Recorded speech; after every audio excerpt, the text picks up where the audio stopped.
Hello, everyone, and welcome back to Asked and Answered. Asked and Answered. Stick 'em up. Did you hurt yourself? Yes.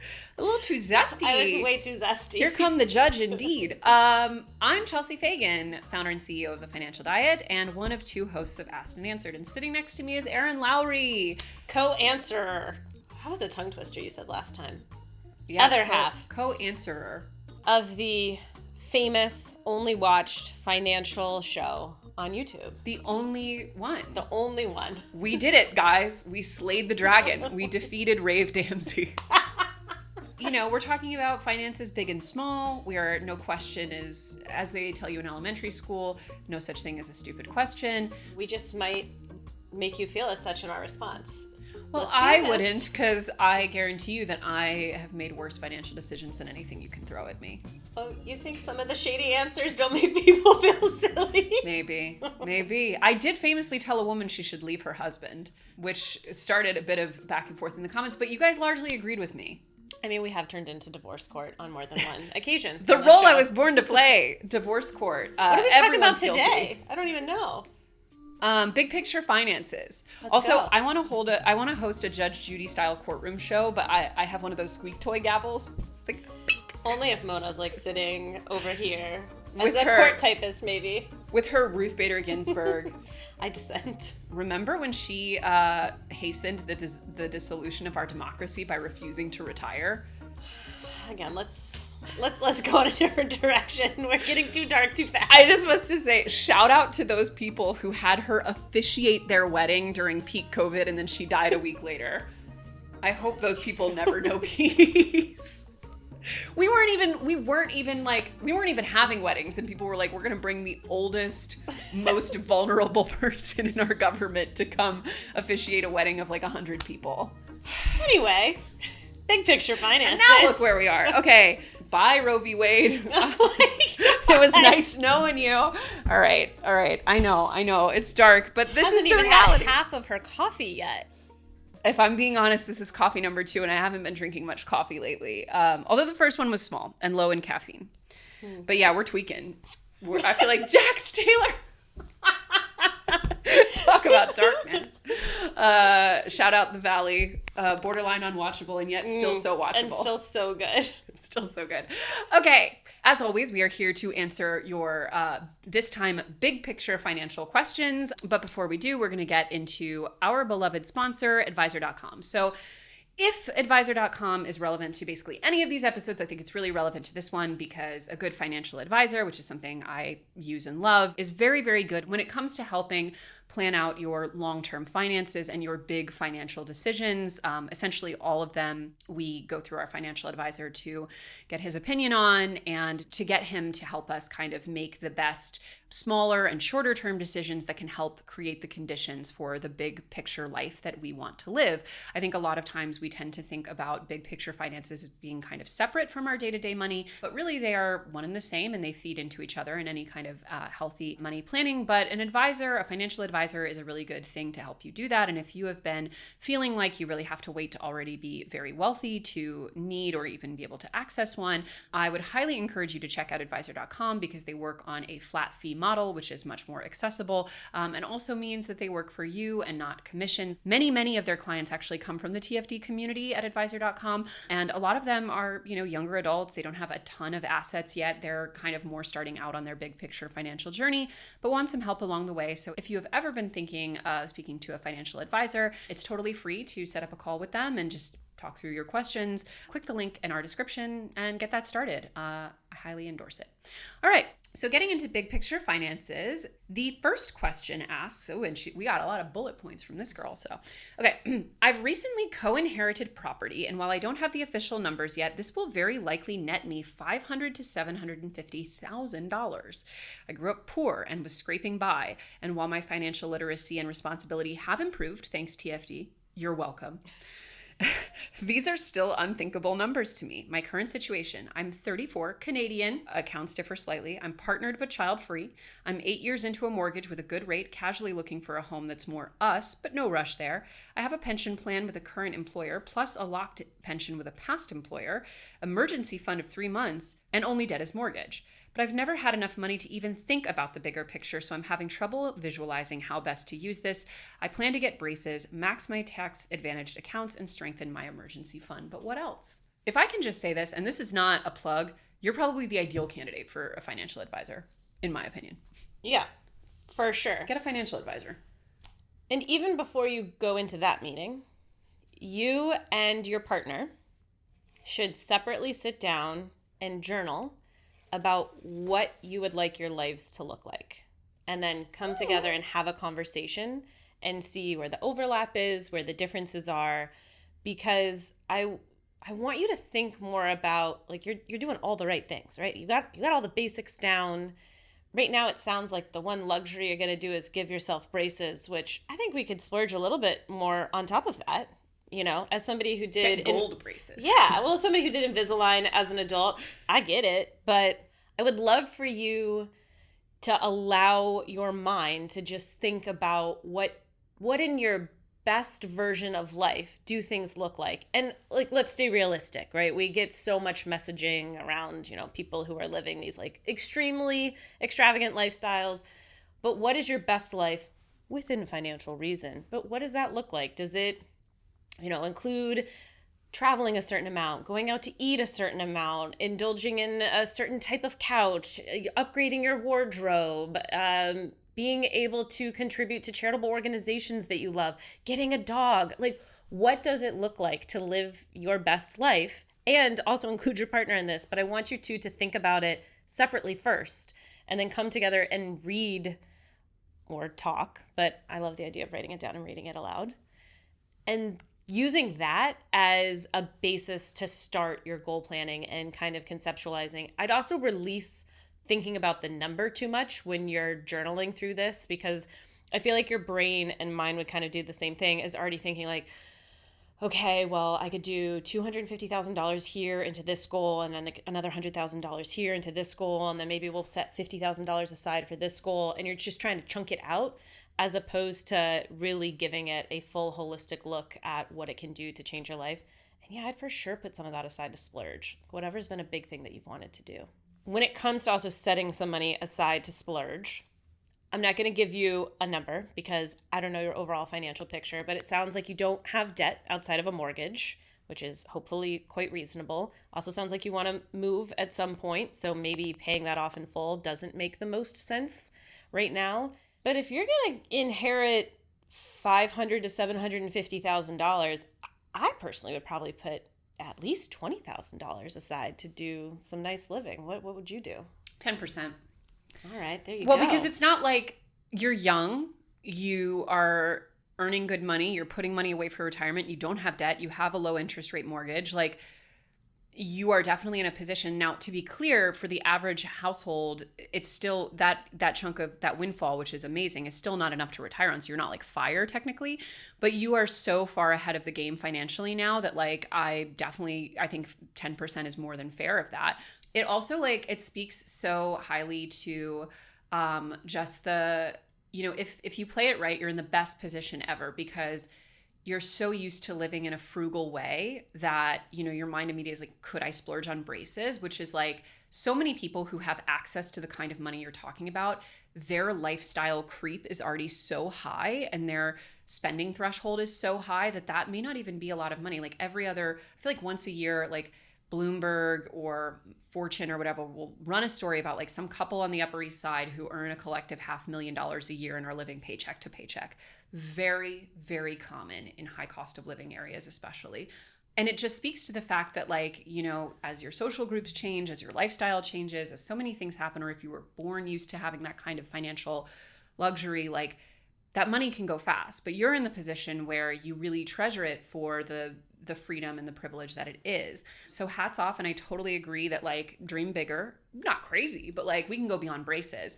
The other thing though that I would say, and like I have definitely experienced this on a different level because it wasn't in the form of a windfall, and many of my closest friends have experienced some form of this, is it's actually underrated how much of a psychological shift going from just constantly being in survival mode or just scraping by mode to having a lot of financial flexibility. And it can actually cause a ton of anxiety. It can cause a ton of like existential angst. It can cause problems in relationships. It can cause personal problems. But like, for example, if you don't come from money and you suddenly get a lot of money, chances are you are still surrounded in your family with people who don't have money, which can cause all kind of problems in and of itself. It can cause you to feel an enormous sense of guilt and obligation that may not be sustainable or fair to your partner. Like, there are so many factors that go into radically changing financial situations for the better. Is it still a much more desirable situation over the reverse? Obviously. But it does come with its own issues. So if that is something that you've been navigating, one thing you do have the financial freedom to do is talk to a counselor. There are mental health professionals that specialize in financial stuff. But even just someone generally, like we had in my office hours last week, a woman who was in a very similar situation. And she was like, I don't even know what I want to do at this point because I've like never had the ability to even ask myself. Like, prior to this, it was just pay the rent at the end of the month, and there was no horizon beyond that. And now I don't even know the questions to ask. So even kind of refining, what it is you want your life to look like, to Erin's point, is like an exercise that you've probably never really been able to engage in. So I think mental health support can also be good at this time. But shout out, you're doing great. And it's great that you were doing great before. Yeah. Financial therapy is a wonderful resource. The only little caveat I would add is some financial therapists are also financial planners, might be a CFP or something else, and a financial therapist. Your financial therapist should not be your financial advisor. Those need to be two separate people, even if they are certified to do it. That's a good point. I will say a good financial advisor does help with the anxiety part of it in a big way. As I've mentioned before, like when there's a really scary news story, like our advisor will just call us to like head us off at the pass. But to your point, when you're talking about the more like complicated mental health nuances, those are two separate things. Can you financially start over in a recession? I mean, some people are forced to. Many people are forced to, sort of definitionally. Yeah. You can financially start over in a recession, although I'm a little worried with where this question may be leading because we don't have any more information. And I harken back to the previous question we had about wanting to quit their hedge fund job to go do van life. There's a difference between you can and you're forced to. And if you have a stable job, if you are on the right path in terms of hitting your financial goals, but maybe you are just discontent in other ways, a recession is not the correct time to quit your job unless there's something else immediately lined up that would earn you a living. So I just want to be abundantly clear that while, sure, you can start over in a recession, it's not ideal timing unless it's forced upon you. Yeah, and as we've discussed in a previous episode, like a recession is just a collection of macroeconomic indicators, right? They can have a bearing on your individual life, but sometimes they don't. Some people get rich as hell during a recession. Many people do, actually. But also, like, you could have been in a personal recession well before the economy was, or vice versa. So I think while it is important to understand macroeconomics to some extent, I think it's not healthy to overly use them as benchmarks for your own life because you have no control over them and they may not necessarily apply to your finances. When it comes to things like, for example, when you say financially start over, like my mind thinks, are you talking about like bankruptcy?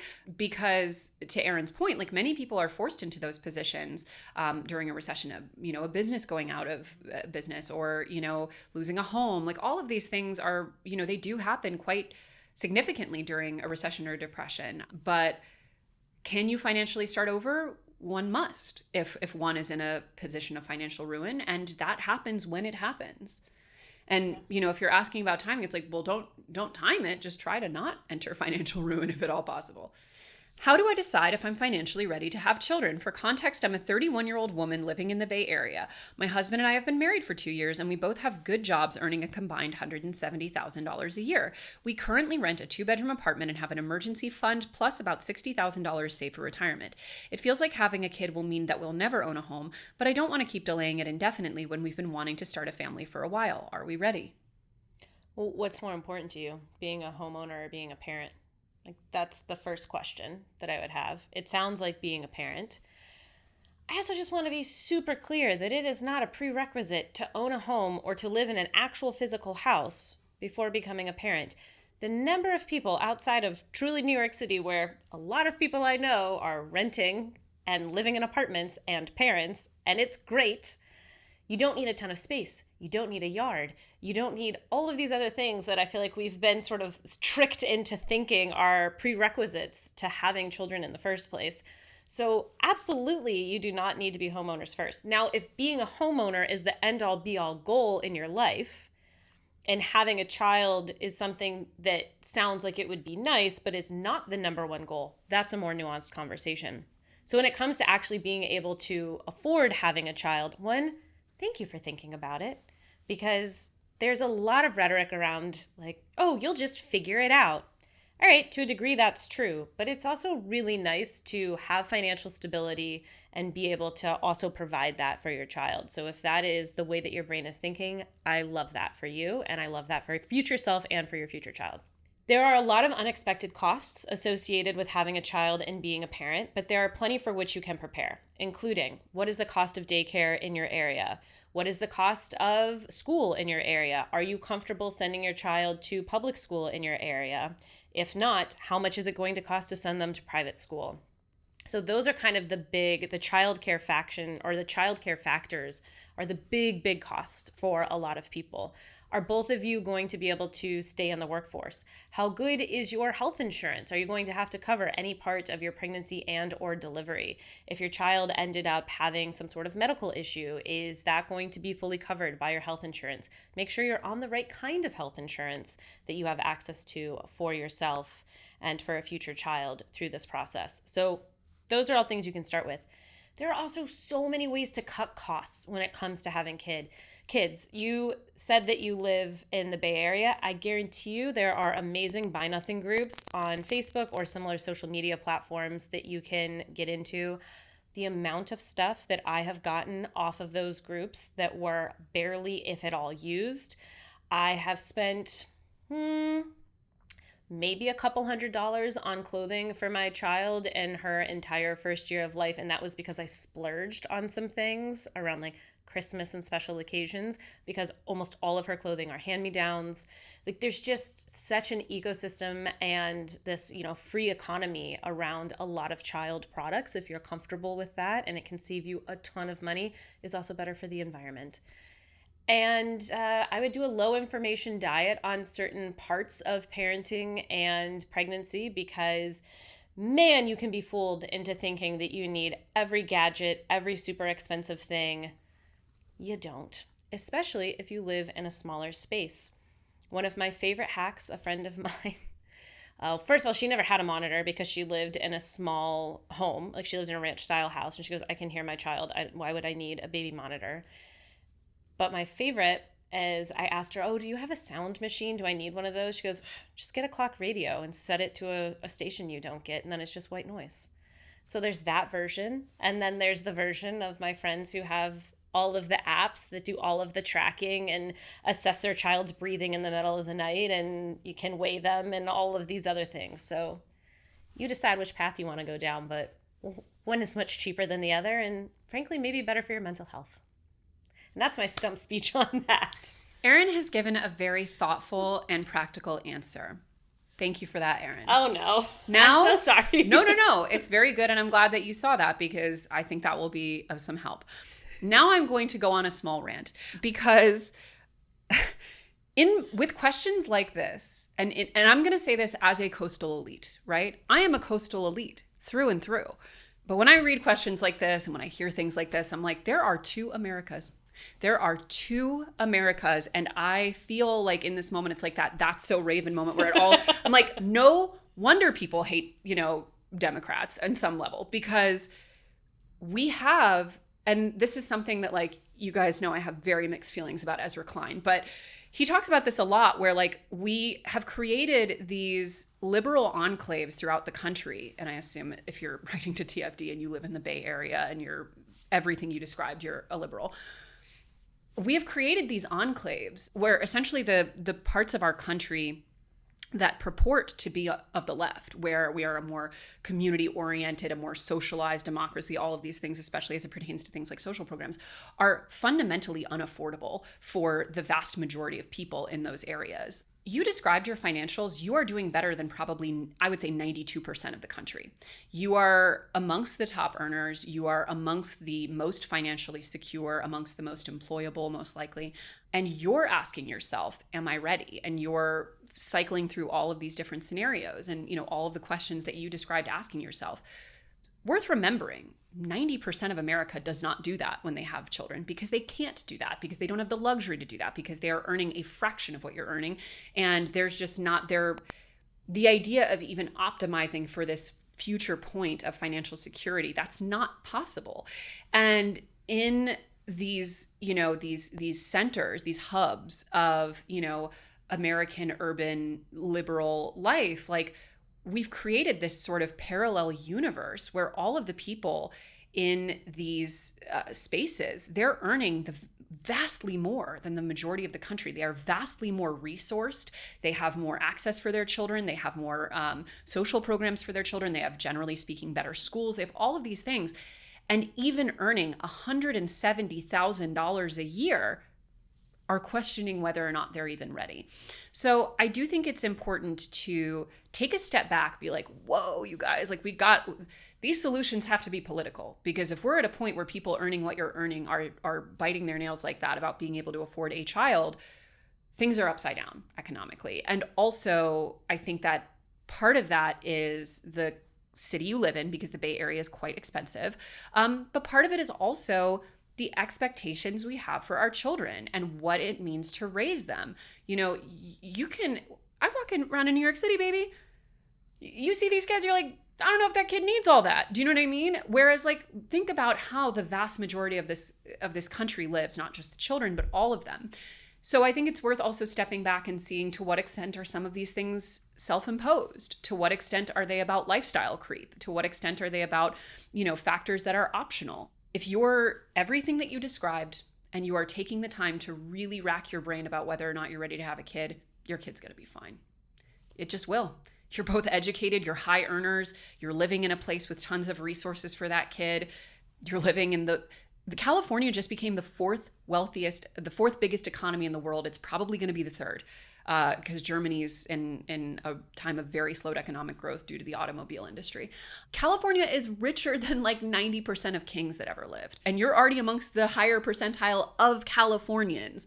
You're going to be fine. And I do think that, like, on some level, I think that we've really created this very strange bubble where there's the vast majority of the country is struggling to get by day to day. And then we have small pockets of Americans that are doing exceedingly well. And those are the Americans who I feel like are often most anxious about all of these day-to-day life decisions, and whether or not they're doing them in the right way or in an optimal way. And it's like, it just feels like Black Mirror world. As somebody who agonized over the question, though. I get it. Well, and I do want to, though, provide nuance. Like, I wasn't agonizing so much over the affordability. I was agonizing over the, like, did I want to have a child? Did I want to become a mother? Because it's a huge, everything will change. Your whole life is going to change. Like, that's not hyperbole. And it's important to recognize that. So I do think sometimes we fixate on something like, can I afford it? Because it's easier to try to address mentally than do I want it? And particularly if you've been socialized to believe you should want it and you aren't sure what that answer is for yourself. I spent literal years thinking through, is that what I wanted? And I'm so grateful. At the time, it was very painful to keep, like, agonizing back and forth. At that point, I was also into my 30s. So now I'm like, well, now I'm on a clock, blah, blah, blah. Part of me, though, is so grateful to my past self, because you referenced, like, it better be a hell yes, otherwise it's a no. And I got to a point where all of a sudden I just knew. I was like, this is what I want. I conclusively know this is what I want. I can't remember where I heard this. Someone in the comments maybe can give me a credit for this, but it was on a podcast. Don't worry about making the right decision. Worry about making the decision right. You will never be able to know how a different decision would have gone. You can never see that parallel universe. You can never whatever. You can, however, focus on sticking with the choice that you made and thinking about how to optimize it and be satisfied within it to the best of your ability. You'll never know. The truth is, you'll never know. I could have, in a parallel universe, had a kid and been the most fulfilled mother in the world. I doubt it. I like, because, you know, I mean, I highly doubt it. But it's possible. If there are certain kids in my life, certain children that I'm like, fuck, if I could guarantee that I had that kid, I would be thriving because I love that kid. And I love, like, you know, certain types of kids.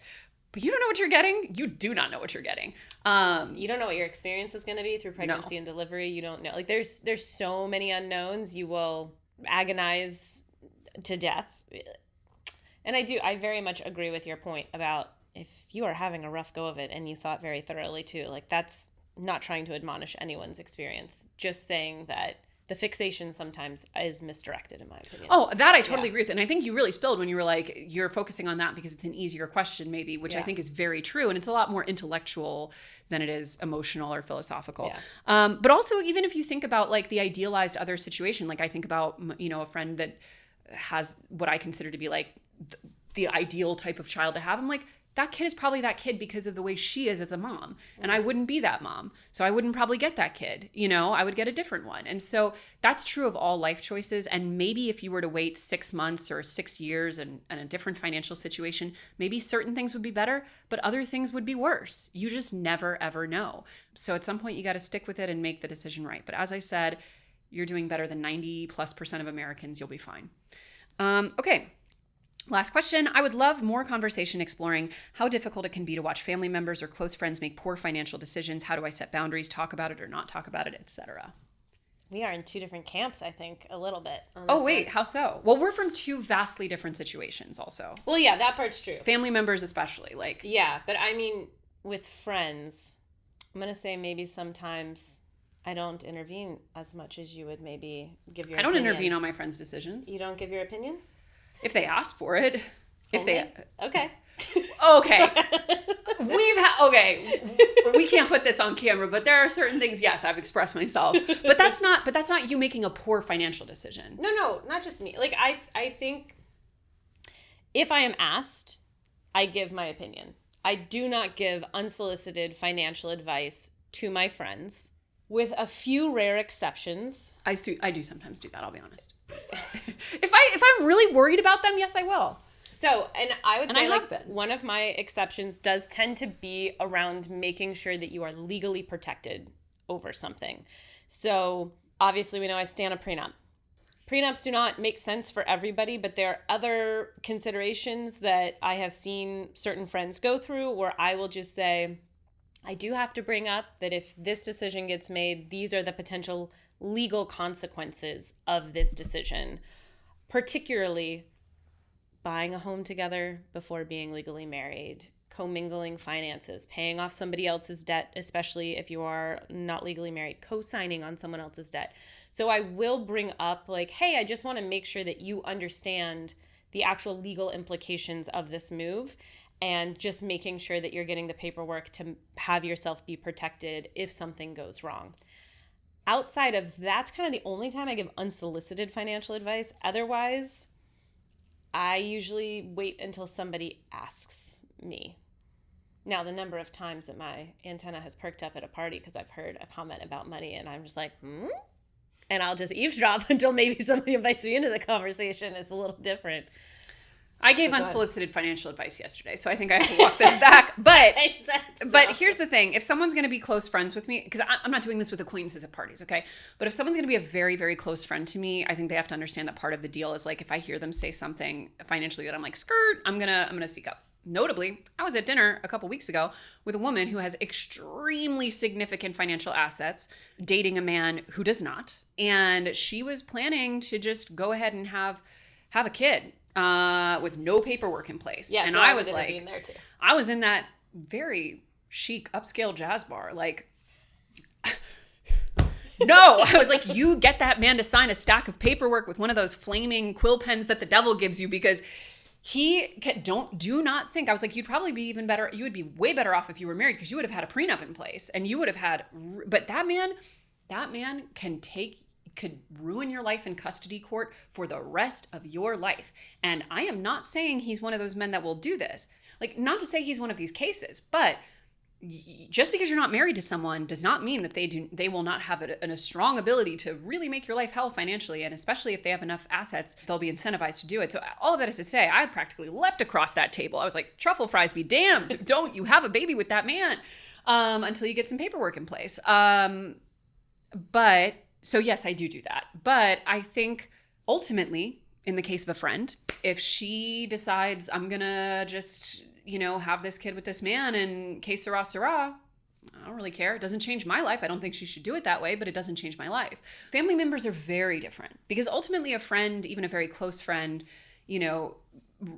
having a really tough time financially is to some extent not your business. A family member, they often make it your business. Yeah, before we get into family too, I will say the big advantage that we both have in this whole conversation is that we both being do this strident bitches. Sorry. We do this professionally. So like our friends know sure. that we talk about money and write about money for a living. So it does give us an automatic in a way that you, the question asker, might not have. Mm-hmm. But I think it can be easy to say, hey, this thing you're experiencing, I had something similar happen. I found this resource really helpful, and just refer them to a resource as opposed to trying to tell them how to live. Agreed. Yeah, family is so different because family they have so many levers to pull. They are so intertwined, often very toxically so. Can't remember. I think it was a Chris Fleming joke, but he was like, I have a sixth sense for walking into a restaurant and just knowing it's owned by two brothers. Like, families are often very enmeshed financially in very unhealthy ways. And I have personally seen even in my own extended family, multiple permanent, essentially, fallings out over money. And also people, all kinds of financial burdens being transferred, just all kinds of financial issues. So I do think that boundary setting financially with family is an incredibly important muscle to flex. You have to learn to do it and to get good at it. Especially this really pertains to first generation families. This really pertains to families where you are the first person to earn a significant amount of money or the only person to earn a significant amount of money. Like, for example, like friends that we have who one or both partners, they're, for example, maybe the only person in the US and most of their family lives back home in a much more economically precarious situation. They're expected to send all kinds of money to these family members that they maybe can't afford or are expected to take on a lot of financial burdens that they can't necessarily bear. All of that is really, really common. And again, as we've discussed before on the show, there are parallel universes. There are the people for whom family is a financial advantage, and there are people for whom family is a financial liability. And if you are in the case of it being a financial liability and it is starting to impact your life in a way that is not sustainable, that is an extremely strong boundary to set. You've said this before, but never, ever loan money that can't afford to be a gift. Ever, ever, ever, ever, but especially not to family, because that is time and time again what will truly destroy family relationships. Yeah, like the way in which in your brain this has to be coded as a gift to the point where you forget that you loaned it and it's a happy surprise if you get it back type of way. Don't forget to the point where like they can keep coming back and asking for more and more, but that you are not ruminating on it every single day. Yeah, like if you need that money and they don't give it to you, that is scorched earth stuff. Also, like, not always, but often financial issues and really bad financial decision making specifically is downstream of other issues. Things like unmanaged mental illness, things like addiction, things like relationship difficulties.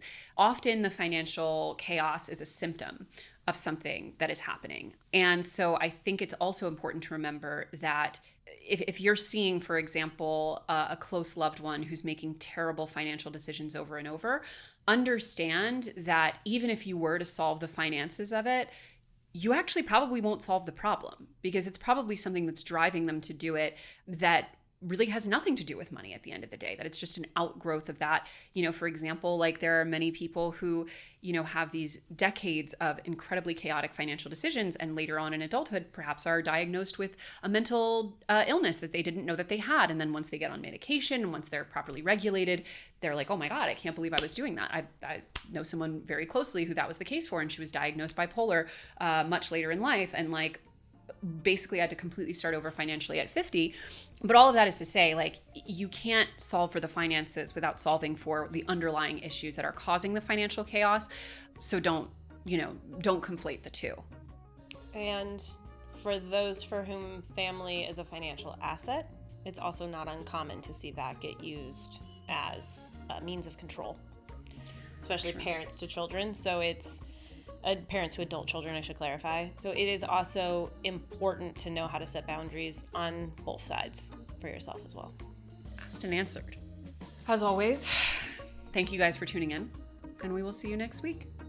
Not even a goodbye. Erin said, scram. Get out of here. Bye. Bye. Can't wait to see you next week. Come on. Y'all come back now. You hear?